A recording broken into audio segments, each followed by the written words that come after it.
अगर इसमें इतनी तेज़ी से इनकी ऊंचाइयों तक बढ़ने की बात है, तो फिर हमारी जो सरकारी एनजीओ है, महिला आयोग है, ये सब क्या कर रही है? ये आज तक उस मुकाम तक क्यों नहीं पहुंच पाई जिस मुकाम तक हमारे जो प्राइवेट एनजीओ लोग हैं वो सब पहुंच जा रहे हैं। तो इन लोगों का एक टीआरपी का ये मैटर था कि हाँ भाई पवन सिंह है, अच्छा टीआरपी मिलेगा, हम लोग फिर से लाइमलाइट में आएंगे, ये चीज़ है।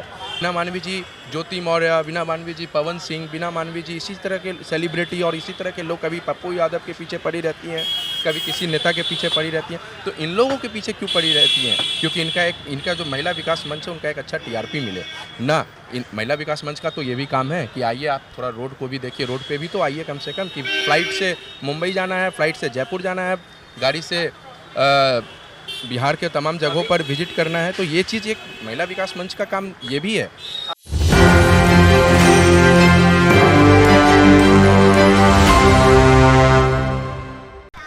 जी नमस्कार, आप देख रहे हैं एक न्यूज़ 24। मैं वेद सिंह। जैसा कि आप सभी को पता है कि बिहार में एनजीओ के नाम पे लूटपाट मची हुई है, जैसा कि सूत्रों के हवाले से खबर भी आ रहा है। कहीं ना कहीं महिला का हेल्प करने के लिए, महिला उत्पीड़न से बचाने के लिए, घरेलू मुद्दों को शांत करने के लिए ऐसी संस्थाएं बनाई गई है और प्राइवेट ऑर्गेनाइजेशन है।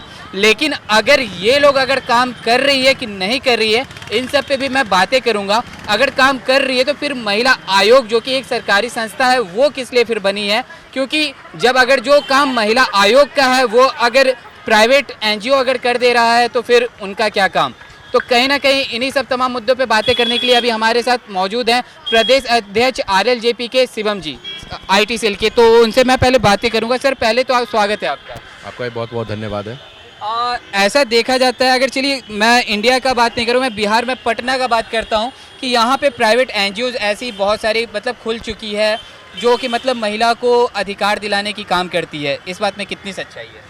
देखिए सर्वप्रथम तो ये जो भी एनजीओ हैं, जो भी तमाम एनजीओ हैं, अब उनका इतना जल्दी ग्रोथ होना ये अपने आप में एक संदेह पैदा करता है सर्वप्रथम। दूसरी बात, अगर इसमें इतनी तेज़ी से इनकी ऊंचाइयों तक बढ़ने की बात है, तो फिर हमारी जो सरकारी एनजीओ है, महिला आयोग है, ये सब क्या कर रही है? ये आज तक उस मुकाम तक क्यों नहीं पहुंच पाई जिस मुकाम तक हमारे जो प्राइवेट एनजीओ लोग हैं वो सब पहुंच जा रहे हैं। जहाँ भी देखिए, कहीं भी अगर देख लेते हैं कि कहीं दूर दराज का बात है, बिहार ही ना, बिहार से बाहर की अगर बात हो तो ये लोग तुरंत पहुँचते हैं वहाँ पर। सरकारी क्यों वहाँ उन तक न्यूज़ नहीं जा पाता है, वहाँ भी जाता है। लेकिन इन लोग को बस सिर्फ इतना है कि बस वहाँ पहुँचो, अपना टीआरपी बढ़ाओ, वहाँ से भी लो, यहाँ से भी लो, और ये करके इन लोग का तमाम यहीं पे ख़त्म हो जाता है। और हम एक चीज़ और आपके चैनल के माध्यम से ये कहना चाहेंगे कि इन सब जो प्राइवेट एनजीओज हैं, चाहे वो महिला से रिलेटेड हो, चाहे वो अन्य किसी भी चीज़ों से रिलेटेड हो, उन सबको ये कहेंगे कि इस पर सरकार थोड़ी अपनी निगरानी रखे, इन लोगों का हिसाब किताब लें, तो जाके असल बात सामने आएगी। जैसे कि अगर बात की जाए प्राइवेट एनजीओ और महिला से रिलेटेड, तो अभी फ़िलहाल अगर देखा जाए तो मीडिया में बहुत ज़्यादा नाम आ रहा है महिला विकास मंच की बीना मानवी जी का।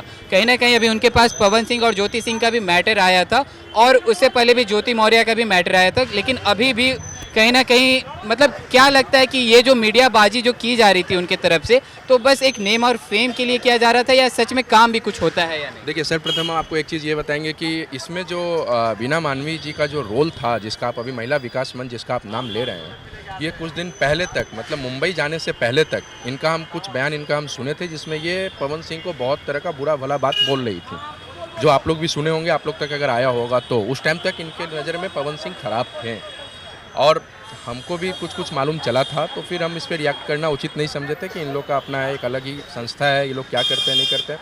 लेकिन जैसे ही ये पवन सिंह से मिलकर आईं और ट्रेन से ये उतरी, तो इनका बोल एकदम चेंज था। ये रो रही थी, पता नहीं क्या क्या तमाशा कर रही थी। तो ऑब्वियस सी बात है, ये या तो वहाँ पर ऐसा तो कुछ हुआ नहीं होगा, ये जज तो है नहीं कि इनके बोलने पर पवन सिंह सही हो जाएंगे या इनके नहीं बोलने से पवन सिंह गलत रहेंगे, या ये सर्टिफिकेट तो नहीं बांट रही हैं। दूसरी बात, जो होना था पवन सिंह और जो उनकी वाइफ थी उनके बीच में जो होना था वो तो हो गया। ऐसा भी नहीं है कि ये जाके महिला विकास मंच वहाँ पहुँच के इसको रोकने का कोशिश किया, ये भी उनसे नहीं हो पाया। तो हम यही कहेंगे कि इन लोगों का एक टीआरपी का ये मैटर था कि हाँ भाई पवन सिंह है, अच्छा टीआरपी मिलेगा, हम लोग फिर से लाइमलाइट में आएंगे, ये चीज़ है।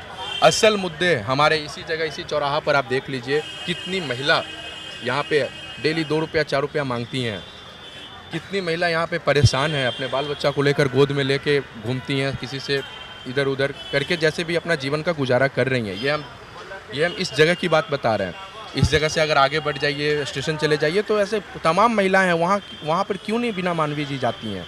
बीना मानवी जी, ज्योति मौर्य, बीना मानवी जी, पवन सिंह, बीना मानवी जी, इसी तरह के सेलिब्रिटी और इसी तरह के लोग कभी पप्पू यादव के पीछे पड़ी रहती हैं, कभी किसी नेता के पीछे पड़ी रहती हैं। तो इन लोगों के पीछे क्यों पड़ी रहती हैं? क्योंकि इनका जो महिला विकास मंच है, उनका एक अच्छा टीआरपी मिले ना। इन महिला विकास मंच का तो ये भी काम है कि आइए आप थोड़ा रोड को भी देखिए, रोड पे भी तो आइए कम से कम। कि फ़्लाइट से मुंबई जाना है, फ़्लाइट से जयपुर जाना है, गाड़ी से बिहार के तमाम जगहों पर विजिट करना है, तो ये चीज़ एक महिला विकास मंच का काम ये भी है। अभी आपने फ़्लाइट की बात की, कहीं ना कहीं इस बात को भी लेके बहुत ज़्यादा मतलब मीडिया में आया था कि जो फ़्लाइट का टिकट है वो पवन सिंह जी के द्वारा भेजा गया था, पहले ऐसा आया था खबरों में। और दूसरी तरफ देखा जाए तो बोला जा रहा था कि नहीं, मैं अपने पैसे लगा के गई हूँ, और वहाँ पहुँचने के बाद पवन सिंह इनके पैर छूते हुए, और ऐसा मीडिया में मतलब ऐसा दर्शाया गया कि वो मेरे भाई जैसे। इस बात में कितनी सच्चाई लग रही है? देखिए, ये सब चीज़ एक मतलब कहिए तो एक ये ड्रामेटिक स्टोरी है ना। ये सब स्क्रिप्टेड है। ये जानती थी कि वहाँ जाएंगे और पवन सिंह, अब हमको नहीं पता उनका निजी लाइफ क्या है, उनके निजी लाइफ में हमारा बोलना उचित भी नहीं है। दूसरी बात, उनका जो भी निजी लाइफ था, इनके जाने से न वो तो वो हल हुआ, जो हम आपको पहले भी बताएं। जो होना था वो फाइनली हो गया, है ना। बस अब जो हुआ नहीं हुआ, या तो ये वहाँ जाके क्या की नहीं की, ब्लैकमेल की, या फिर भाई समझाई, सच में भाई का बहन का फ़र्ज निभाई, क्या की, ये तो ना हम जान रहे ना आप जान रहे हैं। ये सब बात सुनी सुनाई बात है। अगर आप बात करें महिला विकास मंच का, तो मेरी उनसे कोई आपसी दुश्मनी नहीं है। हाँ, उनके लिए हम आपके चैनल के थ्रू ये ज़रूर बोलेंगे कि भाई अगर आप सच में महिला विकास मंच अगर कुछ काम कर रहा है, तो प्लीज़ आपसे रिक्वेस्ट है कि आप थोड़ा पटना की ही तमाम जगहों में घूम के देखें। इतनी जो महिला जो उत्पीड़न है, इतनी जो महिला जो कष्ट से गुजर रही हैं, जिनके पास खाने के लिए 2 टाइम खाना नहीं है, उन लोग के लिए काम कीजिए ना, उन लोग के लिए काम कीजिए। और भी महिला जो बेरोज़गार हैं, जो अपना घर गृहस्थी सही से नहीं चला पा रही हैं, जो अपने बाल बच्चे को सही से नहीं मतलब पढ़ा लिखा पा रही हैं, खाना 2 टाइम का खाना तक नहीं खिला पा रही हैं, उन लोग के लिए कीजिए ना। तो तब तो समझेंगे ना कि हाँ, आपका महिला विकास मंच सच में कुछ कर रहा है। ये चीज़ है भाई। जी, जानकारी के लिए धन्यवाद सर। तो जैसा कि अभी आपने सुना कि हमारे साथ जुड़े हुए थे शिवम जी, इनका कहना था कहीं ना कहीं जो अभी प्राइवेट ऑर्गेनाइजेशन जो बहुत सारा अभी पटना बिहार में देखा जा रहा है, जो कि अगर कहा जाए तो वो एक तरह से बस लाइमलाइट में आने की कोशिश की जा रही है उनके द्वारा।